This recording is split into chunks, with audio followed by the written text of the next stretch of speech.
Two birds, two bets, and of course the assorted flavor of crazy people. So this little video is going to be about expats leaving their families behind when they move to whatever country it is they've moved to. And did they in fact abandon them, or have they just left them swinging in the proverbial wind? So I've never done a video about this topic, even though it's come across my radar a lot. And for the life of me, I can't think of seeing it anywhere on YouTube or anywhere else. So I thought I'd go over it. And the reason I did was I was kind of jump-started by a conversation that I had just yesterday with a gentleman that messaged me to see if we wanted to have coffee together. And he kind of voiced this concern that he had about his family back home and him coming over here. For the record, when I moved over here, I have 3 boys. All of them endorsed the move. In fact, they were happy for me. And that was, I thought, a really big show of love. Now, I went through a very tumultuous marriage and tumultuous time raising the children on so many different levels, and I won't dare to bore you with the details. Take my word for it. It got ugly at times, dealing with ex-wives, and 2 of my kids were adopted, and their mother, actually 5 years after the adoption, tried to come in and reclaim them. So, you know, you can imagine what a circle jerk that was. We got through it, but it wasn't fun. It wasn't fun for me. It wasn't fun for the kids. We all got damaged to some degree. But what I did do, and I wanted to bail probably 1,000 times, to be honest, just perfectly candid with you. It's like, geez, there's more to life than this. I just need to go. I need to be one of those guys. But I didn't do it. I just couldn't. I figured it's time to man up here and fulfill my obligation, do the right thing, be responsible, and I'm glad I did. Saw it through till they were all grown up and they were all off on their own path in life. Some on better ones than others. But they were on their path. So Godspeed to all of you. And when I did bail out and come over here, all 3 of them wished me well. And they all supported my decision. And they all told me something that I found to be the most loving statement I've ever heard from my kids. You deserve it, Dad. I hope you get happy. I hope you find joy. I think it's good for you. I want this for you. I'm going to miss you, but you deserve it. I can't think of a kinder thing for a kid to say to me. And so, rock on, kids. And I don't talk to them. I've been here 5 years. I think I've had 1 phone call from my oldest boy. And, he said to me, when are you coming back, and this and that. And since then, I have returned. I did go out and see everybody. So we made that connection again. Point being is this gentleman that I met for coffee, he was concerned because I forget how many kids he had, but he had a daughter that wasn't on board with this. She was feeling kind of left out and abandoned and, still wanted Dad to be around and all that. He was feeling guilty. But he was like, I got to move on with my life. He had gone through this divorce with this woman. And I got to pause for a second here because he said he was looking to rekindle his romantic life. And he says, I want to show you something. And I said, what's that? He says, this is a dating site in America. And I said, no kidding. And because I didn't know what to expect. And he pulled it up. And I don't know what the website was or the dating site was, but the way it worked was you put your profile up there with your picture, and they like you. And that means they're interested in you because you've got your picture up there also. And if they don't like you, they don't put a thumbs down, they just don't put a like on there. So he says, these are the women that like me. And he started scrolling through these pictures, and I said, holy crap. She looks like me if I was a woman. Not a pretty picture. He goes, yeah, that's the selection we've got. And it was an eye-opener for me. I guess I'm spoiled from all the beautiful women that are here in the Philippines and here in Asia, period. But, and his wife was a very beautiful woman. He showed me a picture of her. So he was looking for romance, but at the same time not knowing exactly how to go about it. And he had a ton of questions. And I don't want to digress off of it too much because we were talking about his daughter. And so he said, you know, she's making him feel a little guilty and this and that and the other. And I reminded him, so he asked me my advice, which I don't like to give. So I gave him a story. What else? I said, well, here's what I know. I said, my friend, one day I was feeling, you know, separation anxiety, if you will, before I left the country. And I was confiding in my buddy, and a very good friend of mine, who said, Paul, you got to realize something. Kids are built for export. You're only responsible for so long. Should you stay in contact with them? Sure. Should you always love them? Sure. If there's an emergency and you can help, should you get involved? Absolutely. But how often do you think about your parents? Pose that to me. He said, aren't you busy with your life and your wife and your kids? I said, yeah. And you know what? My children are just like that. They are busy with life. They're doing their life. And so the further along they grow in their own little capsule, if you will, of existence, the less and less influence I'm going to have over them. There will always be that love. There will always be that affection. But it doesn't need to be validated like it did back in the day on both sides. And I shared that with him.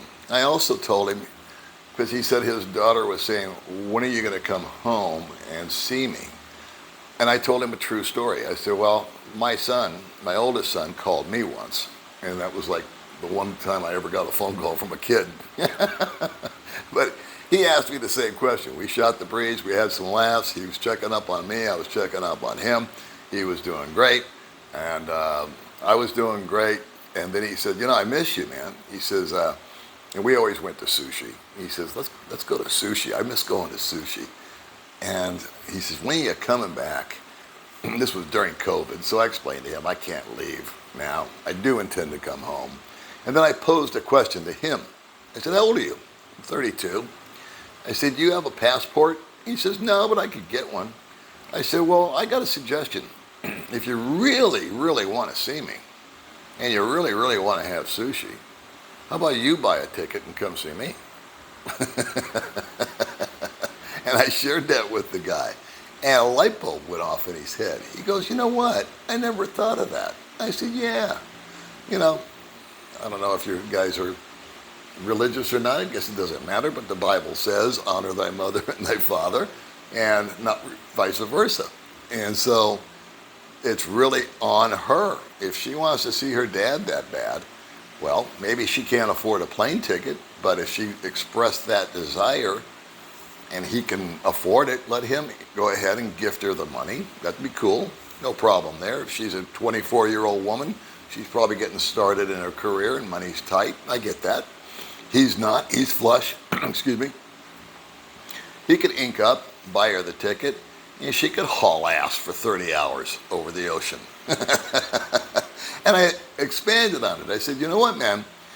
You'd be doing her a big favor by doing that, because it would get her out of her little capsule that she's slowly weaving for herself. Work, school, home, car payment, boyfriend, no boyfriend, whatever. And getting into that cycle like you and I have been in for 40 years. And it would break her out of that. It would get her over here. Same offer I made to my son. Get him over here. Let him see how the other half lives. And maybe you would spark a whole new dynamic in her life. And the more I talked about it, the more he liked it. Whether it's doable or whether he's not going to do it or not, really doesn't matter.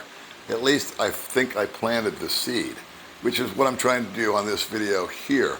For those people that come over here, I can pretty much stand firm for all the guys that I've met that nobody abandoned anybody.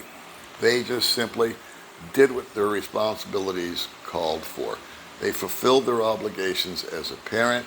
They love their kids. They might be talking every 3 days out of the week with all of them. I don't know. The dynamic, like I said, there's no cookie cutter example. Everybody's different. I have a friend that spends 4 months here, 4 months in Cebu, and 4 months, when I say here, I mean Dumaguete, 4 months in Cebu with his girlfriend because of her schooling, and then he goes back to for 4 months to go fishing and see his kids and see his family. I was able, after the COVID deal, to go home and connect with everybody. It was awesome. And I think that there are guys, the guys that I disagree with, that I don't think have any business being here, and this is just me being me, and me being judgmental, but I have very, very little respect, if I'm being totally transparent with you, which I try to be, with guys that have little kids and just bail. And I know that's been a chronic problem probably since the start of time, where the man comes in and the baby gets born, maybe he gets married, maybe he doesn't, and then he just exits stage left and leaves the lady, high and dry. Not cool. But I've met a couple of guys here that were married, have kids. The kids are still in their formative years, and the guys, I thought, acted very selfishly. They came into some money, they can pay the child support, and that's the long and the short of it. Every week or every month, they just write a check, mail it, or email it, or whatever you do these days, and has no connection with the child whatsoever. I think if you're going to have a kid, you should take that responsibility and at least see it to the finish line. Take it to they're 18, or they're out of school, or they're on their path, and be there as the dad, be present, and be involved as much as they will allow, and time allows, and the circumstance allows. So if you're over here and you've got little kids and you've bailed out on them, and through no fault of their own, just the fact that you no longer get along with their mother and you're sending the check, I think falls short. So that's just me. That's what I think. I think those guys abandon their families because kids need a father figure. And you might come back at me and say, yeah, but the divorces, they weigh, and I agree, they do weigh heavily in the mother's favor. I know they do in the States. I've experienced it. So maybe mom's got all the custody. Maybe there's visitation. You don't feel like doing that program. You don't want them on weekends. It's unfair. It's not right. Well, that's the cards you were dealt, pal. And so I've been through that. And I can tell you that if you petition enough, you can get it to where it's 50-50, or you can go ahead and gain custody because of her behavior may not be so up and up.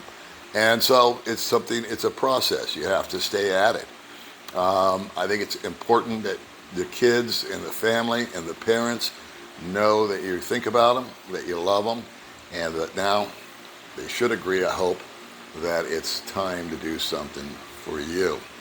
All right, so those are my thoughts on that. Be sure to share your thoughts, as I know you will, in the comments section. I probably missed a lot of stuff, but that's what you're here for. You're here to help me fill in the blanks, okay? I'll see you on the next video.